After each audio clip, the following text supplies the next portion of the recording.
Hello मित्रांनो, स्वागत आहे तुमचं आपल्या चॅनलमध्ये. मित्रांनो, चॅनलला सबस्क्राईब केलं असेल तर सबस्क्राईब करून घ्या. चला तर मग त्याला सुरुवात करूया. मित्रांनो, गावाच्या टोकाला एक जुनं पण देखणं घर होतं.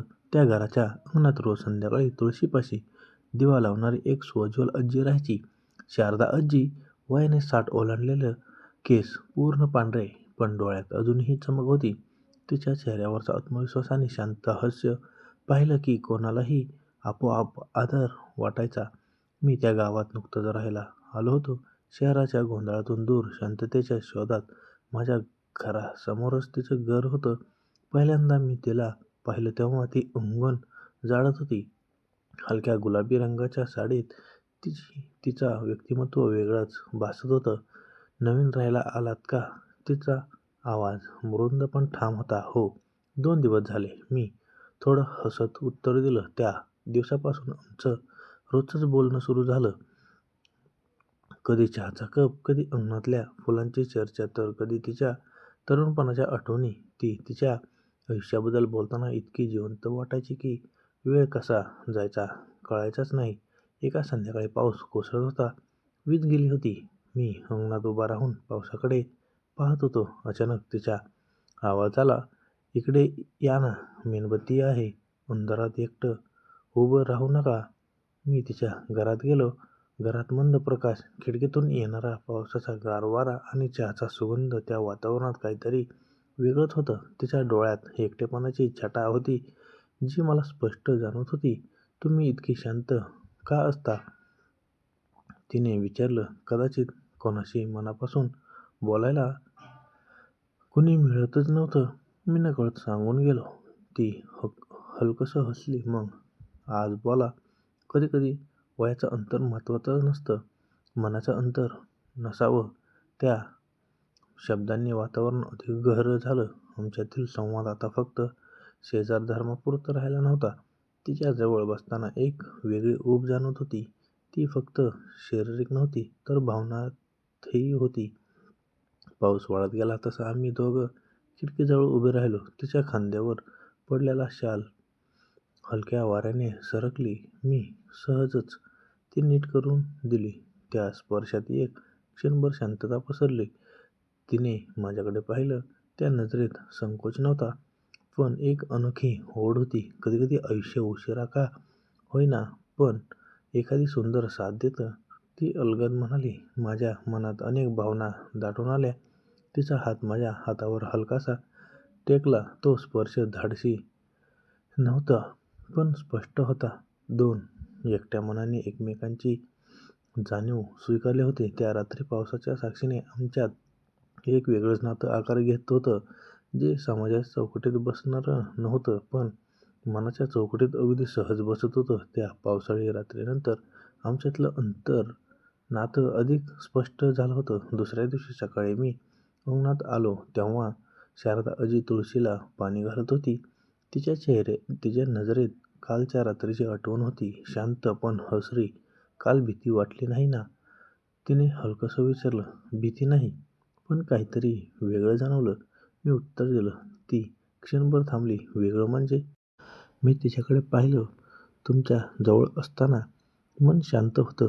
तिच्या गालावर हलकी लाली उमटली. वयाच्या पलीकडचा तो संकोच सुंदर वाटत होता. त्या दिवसापासून आमचं भेटणं अधिक नैसर्गिक झालं. संध्याकाळी चहा, एकत्र अंगणात बसून गप्पा, कधी जुन्या गाण्यांची गुणगुण. एकदा तिने मला तिचा जुना फोटो अल्बम दाखवला. लहानपणाची तिची छायाचित्रं पाहून मी थक्क झालो. ती खरोखरच अत्यंत देखणी होती, पण आजही तिच्या व्यक्तिमत्वात तोच तेज होता, फक्त अनुभवाची शाल अंगावर घेतलेली. "कधी वाटतं आयुष्य अजून थोडं बाकी आहे," ती अचानक म्हणाली. "मग ते जगा ना," मी सहज म्हणालो. त्या शब्दांनी वातावरण गहरं झालं. ती माझ्याजवळ येऊन बसली. आमच्यात आत्ता अंतर फारसं उरलं नव्हतं. तिच्या हातांवर माझा हात ठेवला तेव्हा ती दचकल्यासारखी झाली, पण दूर झाली नाही. "लोक काय म्हणतील?" तिच्या आवाजात हलका संकोच होता. "लोक नेहमी काही ना काही म्हणतात, पण आपल्याला काय वाटतं ते महत्त्वाचं नाही का?" ती शांत झाली. काही क्षण आम्ही फक्त एकमेकांकडे पाहत राहिलो. त्या नजरेत शब्दांपेक्षा जास्त भावना होत्या. ओढ, आपुलकी आणि एक दडलेली इच्छा. त्या संध्याकाळी वारा मंद होता. तिच्या साडीतून येणारा चंदनाचा मंद सुगंध मनात साठत गेला. मी तिच्या खांद्यावर हात ठेवला. ती माझ्याकडे वळाली. आमच्यातील अंतर संपलं. तिच्या शब्दात, तिच्या डोळ्यात भीती नव्हती, तर एक निर्णय होता. हे नातं कोणालाही समजणार नाही. ती हळू आवाजात म्हणाली, समजण्याची गरजही नाही. मी उत्तर दिलं. त्या क्षणी दोन एकट्या मनाने एकमेकांचा आधार स्वीकारला. आमचं नातं फक्त आकर्षण नव्हतं, ते एकमेकांच्या रिकाम्या जागा भरून टाकण्याचा प्रयत्न होता. वय, समाज आणि नियम ह्यांच्या पलीकडे जाऊन त्या रात्री शब्दात आमच्यातलं नातं अधिक जवळ आलं. शब्दांच्या, नजरेच्या आणि स्पर्शाच्या माध्यमातून. पण त्यात घाई नव्हती, फक्त समजूत होती. त्या रात्रीनंतर आमच्यात एक न बोललेला करार झाला होता. हे नातं घाईत नाही, पण प्रामाणिक असेल. दुसऱ्या दिवशी गावात नेहमीसारखीच हालचाल होती, पण आमच्यासाठी सगळं थोडं वेगळं झालं होतं. शारदा आजी नेहमीप्रमाणे अंगण झाडत होती, पण तिच्या चेहऱ्यावर एक वेगळाच उजाला होता. मी तिला पाहिलं आणि आमच्या नजरा भेटल्या. काही क्षण दोघेही शांत, पण त्या शांततेत कालच्या जवळीकची आठवण होती. त्या संध्याकाळी मी तिच्या घरी गेलो. तिने खास करून गरम भजी आणि चहा बनवला होता. आज थोडं खास, ती हसत म्हणाली. कारण? मी चिडवत विचारलं. कारण मनात आनंद आहे, ती सरळ उत्तरली. चहा घेताना आमच्या गप्पा हळूहळू खोल होत गेल्या. ती तिच्या आयुष्यातल्या अपूर्ण स्वप्नांबद्दल बोलू लागली. प्रवास करायचा होता, पुन्हा शिकायचं होतं कुणासोबत, मनमोकळं हसायचं होतं. तिच्या आवाजात दडलेली हुरहुर स्पष्ट जाणवत होती. मी तिच्या जवळ बसलो आणि आजी, अजून उशीर झालेला नाही. ती हलकसं हसली. वय सांगतं की उशीर झालाय, पण मन अजून मान्य करत नाही. त्या शब्दांनी मला तिचा हात धरायला भाग पाडलं. ह्यावेळी तिने हात मागे घेतला नाही, उलट तिच्या बोटांनी माझ्या बोटांना हलकासा प्रतिसाद दिला. तो स्पर्श धाडसी नव्हता, पण ठाम होता. अचानक बाहेरून शेजारचा आवाज आला. दोघंही दचकून थोडं दूर झालो. त्या क्षणी आम्हाला जाणवलं, हे नातं फक्त आमचंच आहे, पण जगाच्या नजरा कठोर असू शकतात. आपण सावधान राहायला हवं. ती गंभीरपणे म्हणाली. हो, पण दूर नाही व्हायचं. मी ठामपणे उत्तर दिलं. त्या दिवसानंतर आम्ही अधिक संयमाने भेटू लागलो.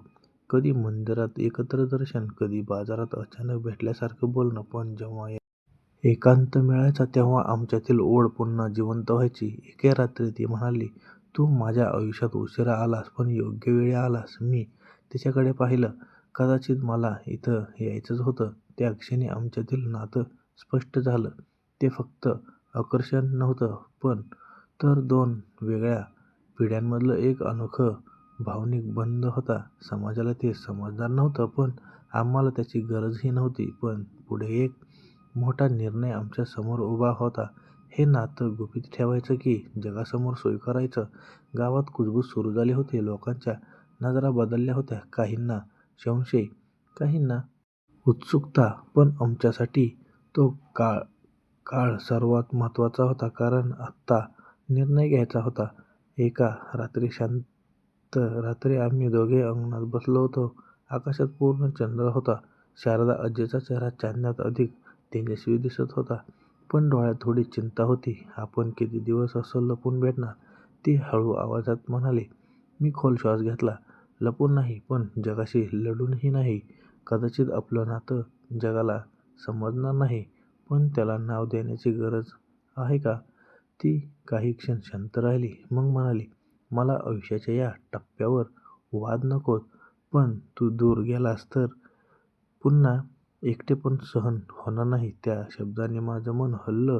मी तिच्या जवळ सरकलो. तिचा हात हातात घेतला. मी दूर जाणार नाही, पण आपण आपलं नातं मर्यादित ठेवूया. कुणालाही दुखावणारा नाही आणि स्वतःलाही हरवणारे नाही.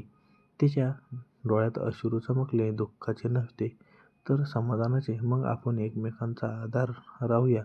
प्रेम म्हणजे नेहमी जवळीकच नसते. कधी-कधी फक्त साथ ही पुरेशी असते.